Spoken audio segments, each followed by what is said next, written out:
Pomurskem dnevniku. Zdrav duh v odbojkarskem telesu. Odpoved delovnega razmerja med bolniškim staležem. Peticijo podpisali že 803 občani. Erojka navdušila razprodano dvorano. Vreme jutri bo delno jasno.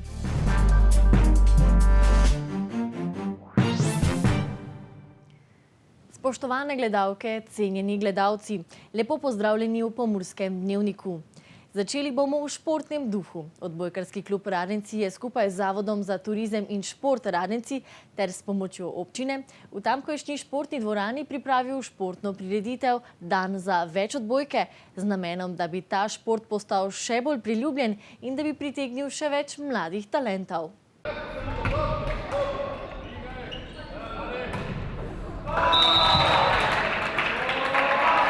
V Radencih so se takole odzvali pobudi Evropske odbojkarske zveze in pripravili dan za več odbojke, s katerim želijo odbojko približati čim več posameznikom. Mi smo se udeležili te kampanje Evropske odbojkarske zveze.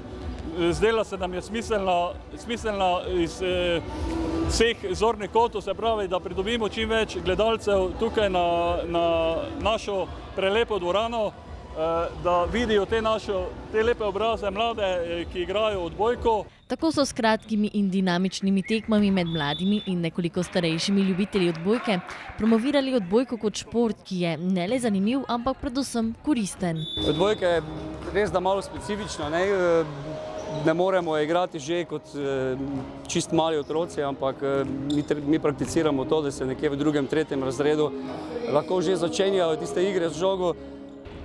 Praktično pa predvsem odbojka za družine, vsi skupaj lahko igrajo, tako da danes poskušamo malo to promovirati. Tej promociji so se pridružili tudi gospodarstveniki in športniki iz drugih klubov, ki jim odbojka ni tako domača, med drugim tudi nogometaši, rokometaši in pa košarkarji. Slišali smo, da so morali mrežo dvigati zaradi košarkarja. Povejte nam, kako se boste znašli v odbojkarski vlogi? Pa mislim, da nema problema.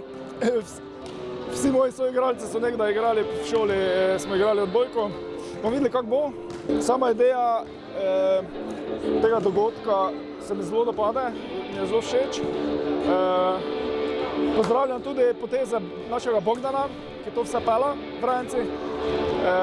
Tudi sam sem recimo v košarki neki najstarejši, recimo tu v Radenci, ki to vse skupaj pela, tako da podpiram, zelo pozdravljam to idejo. A kaj sploh je potrebno za igranje odbojke? Prvo je vztrajnost. Prvo najpomembnejše je vztrajnost. S vztrajnostjo dosežemo vse. Tudi v šoli je vztrajnost vsikdar poplačana. To je poštenost, fair play, pa to je to. Cilj je tudi predstaviti delovanje odbojkarskega kluba Radenci. Člani odbojkarskega kluba namreč zasedajo 3. mesto v 3. slovenski odbojkarski ligi, borijo pa se celo za naziv prvaka 3. lige. Zato so navijači še kako pomembni, pa tudi odbojkarski podmladek. Mi sedaj delamo z mladino, to nam je prioriteta, da gradimo na mladih, da bomo imeli same lastne igralce in pa da bomo prišli čim više na lestvici. In se nam je zdelo smiselno vlagati v naše otroke, da se raje gibajo na igrišču, igrajo odbojko, kot pa da so pred računalniki. Kajti le na tak način bo odbojka v Radencih lahko rasla in napredovala po zastavljeni poti.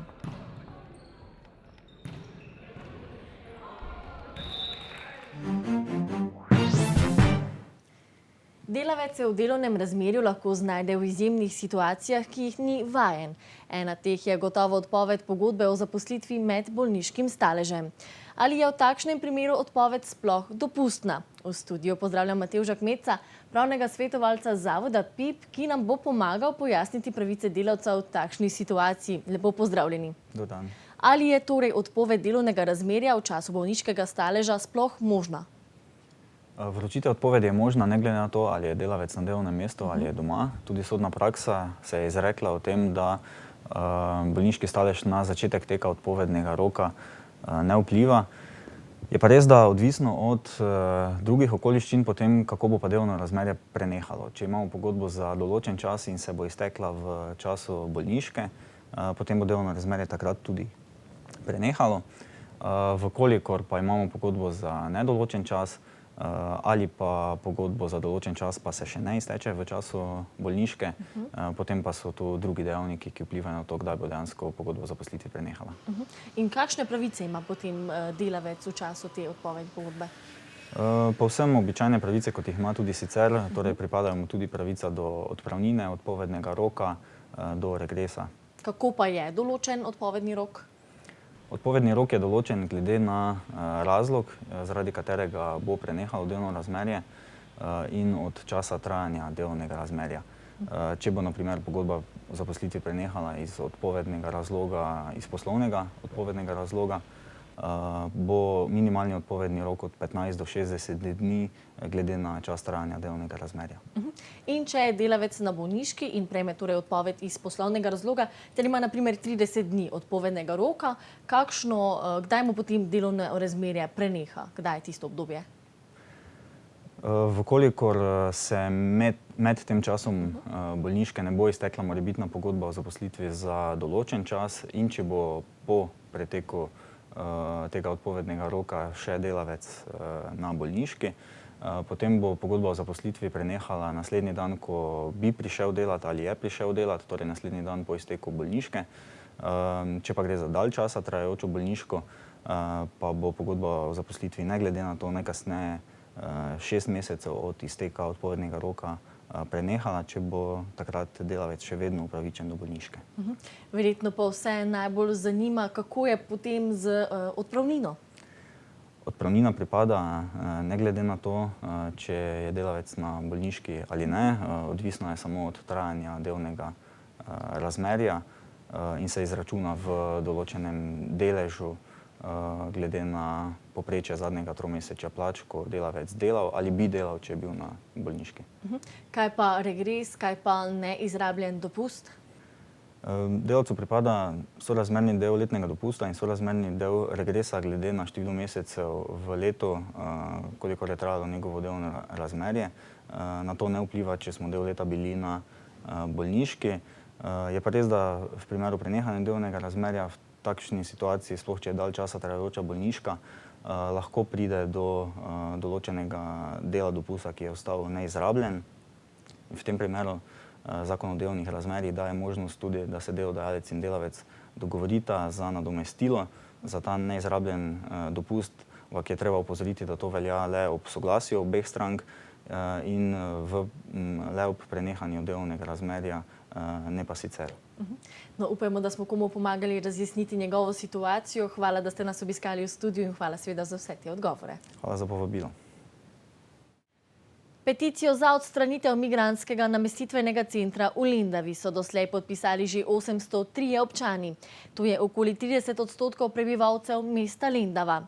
Peticijo je moč še vedno podpisati v večini gostinskih lokalov v mestu. Kot pravijo pobudniki peticije, bodo podpise zbirali še naprej, dokler se ne bo premaknilo vsaj nekaj. Podpisani izvodi peticije pa bodo poslani neposredno v državni zbor. Spomnimo, kaj so njihove zahteve. Konkretne zahteve na peticiji so bile dejansko dve, da se k problematiki, ki ni bila do sedaj obravnavana, ustrezno pristopi zelo resno in da se začne obravnavati tako, da bodo tudi občani obveščeni in da bodo tudi lahko odločali o tem, kako bo dalje v lokalni skupnosti oziroma na ozemlju občine Lendava tudi, smo tu prebivalci mi. Drugo je pa, da se pravi, zahteva ostane enaka, da se namestitveni center odstrani. Kidričevsko podjetje Boxmark je lani v primerjavi z letom prej še za 15% povečalo obseg prodaje in tako doseglo okoli 150 milijonov evrov prihodkov.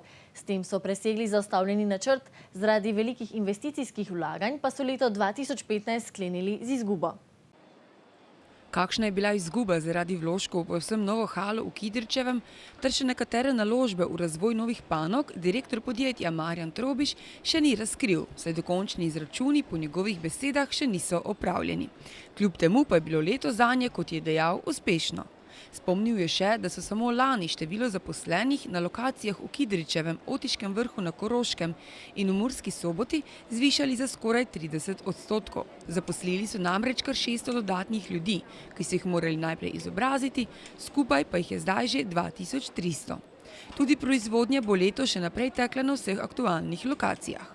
V Murski Soboti so lani proizvodnjo vzpostavili začasno, kot kaže pa jim je naročnika uspelo prepričati, da so vredni zaupanja. Zato bo proizvodnja tudi v Murski Soboti tekla še naprej. V organizaciji Lions kluba in Leo kluba Ljutomer je v petek potekal dobrodelni koncert, na katerem je zapel trio Eroika. Občinstvo polne ljutomerske dvorane je bilo navdušeno nad interpretacijo in nastopom. V organizaciji Lions kluba in Leo kluba Ljutomer je v petek potekal dobrodelni koncert, na katerem je zapel trio Eroika. Honorarju so se odpovedali tudi člani skupine. Komisija Lions kluba je v sodelovanju s Karitasom, Rdečim križem in Centrom za socialno delo pregledala veliko prošenj in kot končni predlog podala mnenje, da se sredstva od vstopnic namenijo 4 družinam z več otroki, ki so se znašli v finančni stiski in osnovni šoli Stročja vas za gradnjo dvigala. Po končanem koncertu so obiskovalci lahko poskušali vina vinogradništva Kovačič, sodelavke Karitas pa so poskrbele za slavno sladke dobrote. Kot poroča spletni medij sobotainfo.com, bi vlada o povečanem številu prosilcev za azil te namestila tudi v objekt stare ekonomske šole v Murski Soboti. Minuli petek pa je Ministrstvo za notranje zadeve objavilo posodobljen seznam lokacij za namestitev migrantov in prosilcev za azil, na katerem pa ni stare ekonomske šole v Murski Soboti. Ali migranti res prihajajo tudi v Mursko Soboto, preberite na sobotainfo.com. Pa poglejmo še kratke novice.